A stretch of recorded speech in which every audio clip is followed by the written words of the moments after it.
The open road on a long solo drive is a strange place. You're alone, but you're connected to the rest of the world by a thin ribbon of asphalt.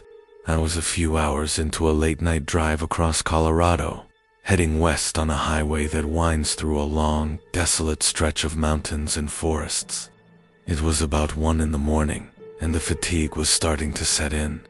The kind that makes the world feel like it's a million miles away. The only light came from my headlights, cutting through the thick, inky black of the pine forests that bordered the road. My phone had lost service a long time ago, and the silence in the car was only broken by the soft hum of the engine and the occasional sound of a semi-truck passing me in the other direction. I was in a comfortable rhythm, just driving, my mind drifting into a meditative state, but that meditation was about to be shattered. The first sign that something was wrong was a sudden jolt. I was just cresting a small hill when I saw a flicker of something in the road ahead. A small, crouched shape, like a deer, but lower to the ground. My heart leaped into my throat. I slammed on the brakes, the car skidding on the slick asphalt. My headlights cut through the darkness, illuminating the empty pavement. There was nothing there. No deer, no animal, nothing. I sat for a long minute, my hands shaking on the wheel, my breath coming in short, panicked gasps. My mind raced, trying to find a rational explanation. Maybe it was a hallucination, the result of too many hours on the road. I told myself it was nothing, that I was just tired. I took a deep breath, put the car in drive, and continued on. But as I drove, I couldn't shake the feeling of dread. I kept my eyes fixed on the road, my senses on high alert. A few minutes later, as I passed a long, unbroken tree line, I saw it again, a quick, shadowy movement at the edge of the forest. It wasn't on the road this time. It was running parallel to me, a low-slung, hunched shape, keeping pace with my car. I was doing 60 miles an hour. It was impossible. The paranoia was a physical weight now, pressing down on my chest. I sped up, hoping to outrun whatever my mind was conjuring, but the feeling of being pursued only grew stronger. I glanced at my rearview mirror, and for a split second, I saw a pale, distorted face looking at me from the back seat. I screamed, but the sound was thin and choked. I whipped my head around, my eyes scanning the empty back seat. There was nothing. Just the familiar clutter of a travel bag and a jacket. I was losing my mind. But then I heard a sound, a faint, soft scratching, coming from the roof of the car. It was a rhythmic, almost hypnotic sound, like a branch brushing against the metal. But there were no trees overhanging the road. I turned up the radio, but I could still hear it, a faint, insistent scraping. I looked at the glass in my sunroof, and I saw a new detail. There was a thin black line of something like dirt on the glass, as if something had just dragged a single, filthy finger across it. The sound grew louder, more frantic, and I could feel a cold vibration coming from the roof of my car. I knew, with a certainty that chilled me to the bone, that it was right above my head. The climax hit when the scraping stopped. It was so sudden and absolute that the silence was more terrifying than the noise. I was hyperventilating, my hands so tight on the steering wheel that my knuckles were white. The silence was broken by a single, sharp tapping sound coming from the windshield, right in front of my face. I looked up, and in the beam of my own headlights, I saw a reflection. It was the same hunched, low-slung shape I had seen in the forest, but now it was crouched on my hood, its face pressed against the windshield. It wasn't a person. Its body was a gaunt, skeletal thing, its skin a sickly pale white, stretched taut over impossibly sharp bones. Its long, spindly fingers were tipped with black, pointed claws, and one of them was tapping rhythmically on the glass. Its head was cocked to the side, its mouth stretched into a wide, unnatural grin. Its eyes were two black, empty holes, and I could feel them staring directly into my soul. It didn't move. It didn't make a sound. It just stared, its mouth wide in a silent, horrifying smile, as if it were enjoying the taste of my terror. It was a predator, and I was its prey. I didn't wait for it to do anything else. I didn't care about the road or the fear of crashing. I put my foot down, the pedal hitting the floor. I didn't care about the swerving or the sound of the tires squealing. My only thought was to get away. I drove at top speed for what felt like an eternity, not looking in my rearview mirror, not daring to check the sunroof.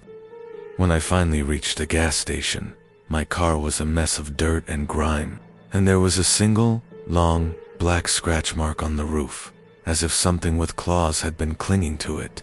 I never drove that route again. I have no idea what that thing was, or where it came from. All I know is that when you're driving alone on a dark road, you're never truly alone. And every time I look at my rearview mirror, I still expect to see that pale, grinning face staring back at me.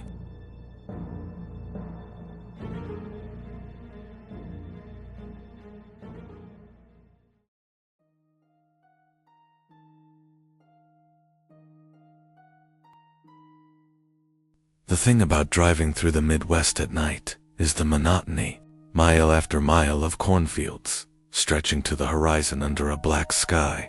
It's a hypnotic landscape, lulling you into a state of half-awareness, where the yellow lines on the road become your only reality. I was on a run through Adams County, Illinois, a long, straight stretch of highway that cuts through nothing but endless farmland. It was around 2 a.m., and I was on my own. Just the hum of my rig and the sound of my own breathing. My mind was numb with fatigue, and I was just focused on making it to the next truck stop. But that night, the cornfields started to feel less like a backdrop and more like a presence. The first hint of something wrong was the radio. It wasn't just the static from losing a signal.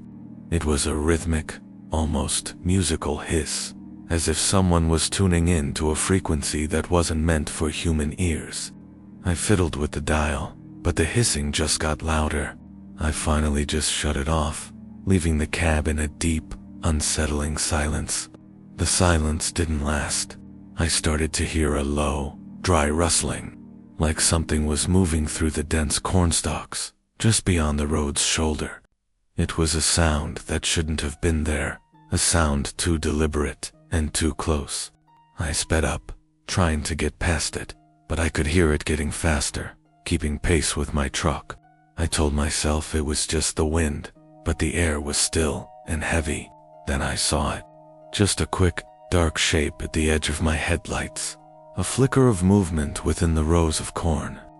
It was low to the ground, moving quickly, and its limbs were too long and spindly to belong to a person. It was a hunched, spidery thing, and it was running parallel to my rig. The terror was a cold, physical thing now. I was doing 70 miles an hour, and the thing was still there, a shadow flitting between the stalks. The rustling sound grew louder, becoming a frantic, sharp scraping. I could feel a cold vibration coming from the floorboards of the cab. I looked out the window, trying to get a better look, and I saw a new, horrifying detail. The stalks of corn near the edge of the road, the ones closest to the running creature, were swaying and bending in an unnatural rhythm, as if they were turning to look at my truck. It was as if the entire field was watching me. The rustling from the corn was now a low, continuous whisper, a sound that seemed to be coming from everywhere and nowhere at once. I slammed on the accelerator, hoping to outrun the thing in the fields, but it just kept pace. It was always there, a shadowy sentinel in the endless rows of corn. I knew I couldn't stop. I had to get away. The climax came when the thing stopped. I was rounding a slight curve in the road, my foot glued to the gas, when it suddenly came to a dead halt. It stood up, slowly, its impossibly long limbs unfolding until it was a gaunt, impossibly tall figure, towering over the cornstalks. My headlights illuminated it fully, and my breath hitched in my throat. It wasn't a person. It had a head of dried corn husks woven together, with a single, dark hole where a mouth should have been. Its body was a crude amalgamation of rotting burlap and twisted straw, and its arms were long, spindly things that ended in sharp, pointed fingers. In one of its hands, it held a small, crudely made effigy, a doll made of corn husks and bound with black string. The effigy was a miniature of me. The whispering from the cornfields swelled into a unified, terrifying chant, a sound of ancient, raw hunger. The creature tilted its head, and the effigy's little straw arms seemed to reach for me. Then, with a speed that defied logic, the creature began to run, not parallel to my rig, but directly at it, a horrifying, bounding sprint from the field toward the road. I screamed, a raw, terrified sound, and I floored it. The engine roared, and the truck lunged forward, but I was too close. The creature was at the edge of the road, and I braced myself for the impact. Just as I passed it, it launched itself, and with a high-pitched, agonizing scream that was too human to be from a monster, it threw the corn husk effigy at my windshield. It hit the glass with a wet, sickening thud and slid down, leaving a thick, black, oily smear in its wake. I drove on, not looking back, my heart pounding in my chest. I didn't stop until I saw a city sign on the horizon. I have no idea what that thing was, what it wanted, or what was in that effigy. The black smear on my windshield never came off, no matter how hard I tried to wash it, and to this day, when I drive past the cornfield at night, I roll up all the windows and turn up the music as loud as it will go. I can still hear, in my mind, that terrifying scream, and I know that in some places, the land doesn't just grow food, it grows something else.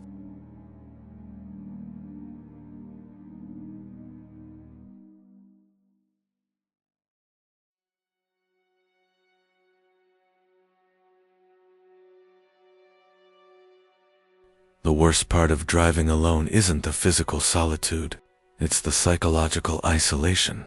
It's the feeling that you are utterly disconnected from the world, a single tiny point of light in a sea of darkness. I was heading to a family cabin in Northern California, a long, winding drive through thick redwood forests and deserted country roads. My phone lost service miles back, and the GPS on my dashboard was just a blank screen. It was late, maybe 2 in the morning, and the silence in the car was absolute. The moon was hidden behind a thick blanket of clouds, and my headlights were the only things cutting through the oppressive darkness. I was just focused on staying on the road, my mind numb with fatigue, when the impossible happened. A notification popped up on my phone's screen, which was mounted to the dashboard. It was a text message.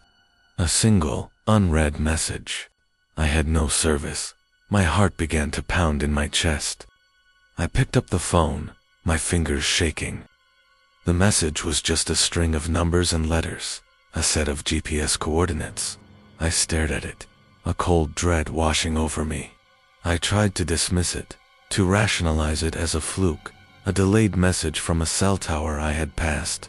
But the screen flashed, and another text came in, this one with a different set of coordinates.